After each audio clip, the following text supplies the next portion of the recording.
Now to go in the other direction, we were going over the head and over the ring at the bottom. Now we're going to go under, because we're going back in the opposite direction. So this is just to maintain this exact same weaving pattern. We're just doing it in the other direction. So first, make sure there's no twist. Follow your strap all the way through and make sure that you're going in the same direction and there's no twist.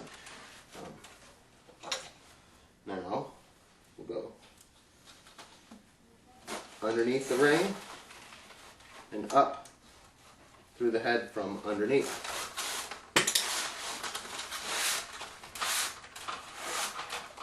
Once we've established there's no twist in the rest of that, again, you can pull your couple of feet through.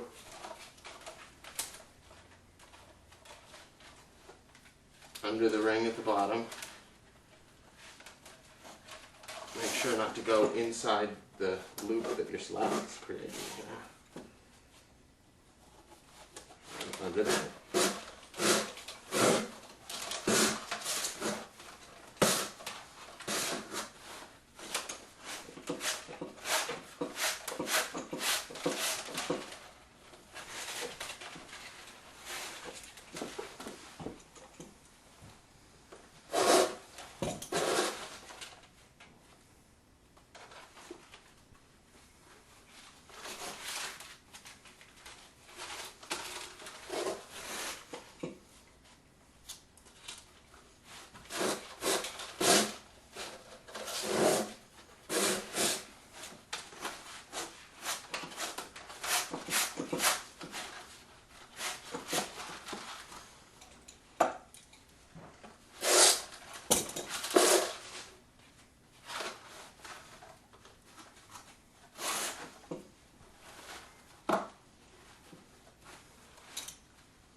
Now I've reached the end,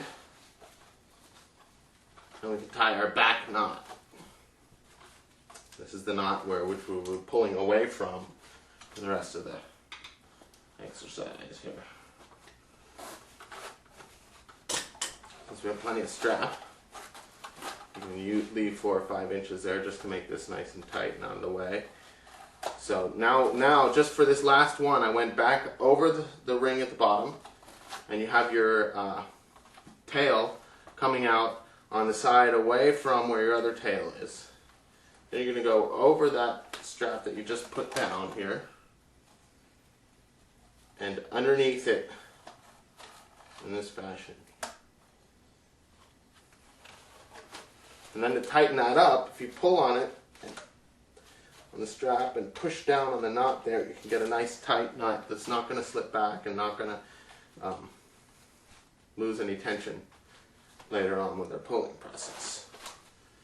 Now it's essentially laced up and we can start to pull.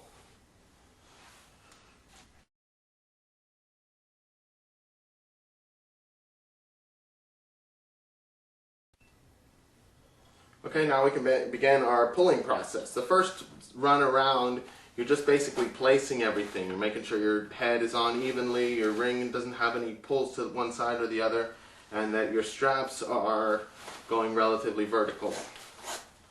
So as we go through, you're not going to put any tension, just kind of making these nice, neat, and even, small. Generally, I watch the ring the whole time the first time around, and making sure not to put any tension. You're just pulling the slack through. You can edge those little pieces over with your thumb rather than yanking on them, and that doesn't pull things off the side. So what I mean is when you go like this, you edge that loop over rather than just getting it to go over. By pulling it, you won't pull the head off center and you won't pull the ring out.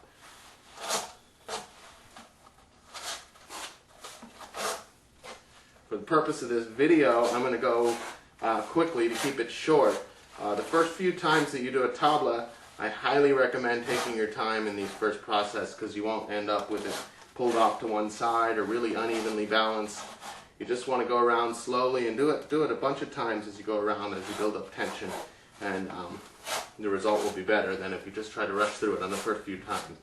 Once you've got the hang of it, you can do it a lot faster, of course, but you need to have a feel for how much tension you can actually fix from when you over pull on one side or the other. So when you first start out, I recommend going around it 5 or 6 times. Don't worry if it takes you 6 or 7 pulls to get it up to pitch.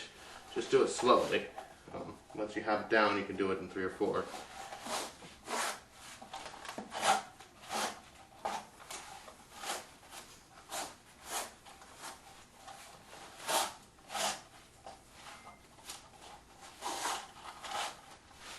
Now we're at the end again.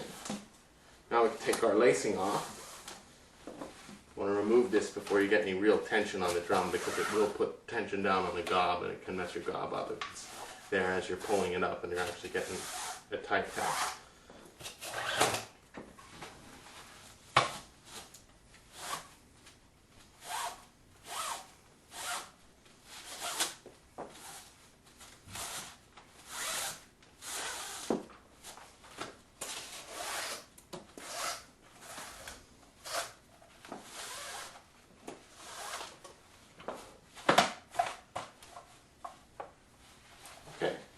Now we can start pulling. So on your first run around, you want to, or this is our second run around,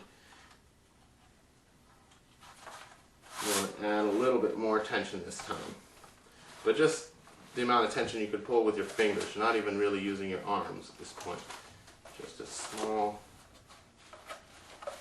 loop on each one. And now as I do this, I'm flipping it back and forth so I can see the effect that I have on the head and on the ring on each one of these pulls.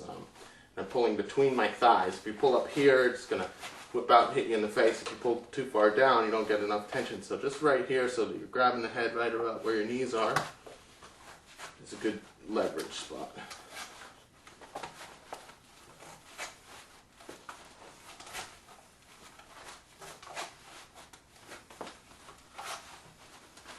Always paying attention to the placement of your straps on the ring there too, to keep them nice and even. Get your spacing right, so it looks good.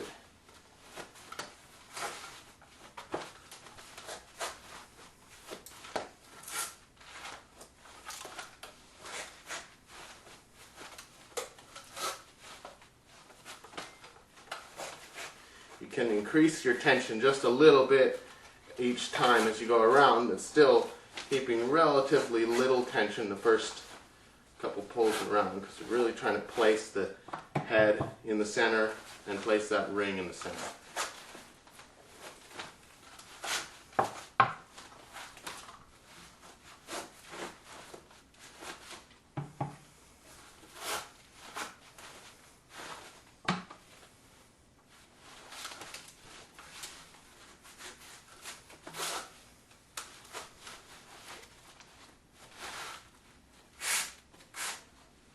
This knot here, this is your back knot, this is your front knot. The front knot is exactly the same as the back knot, with the slack going out in the opposite direction so they don't have to cross over each other. It's uneven and not neat looking.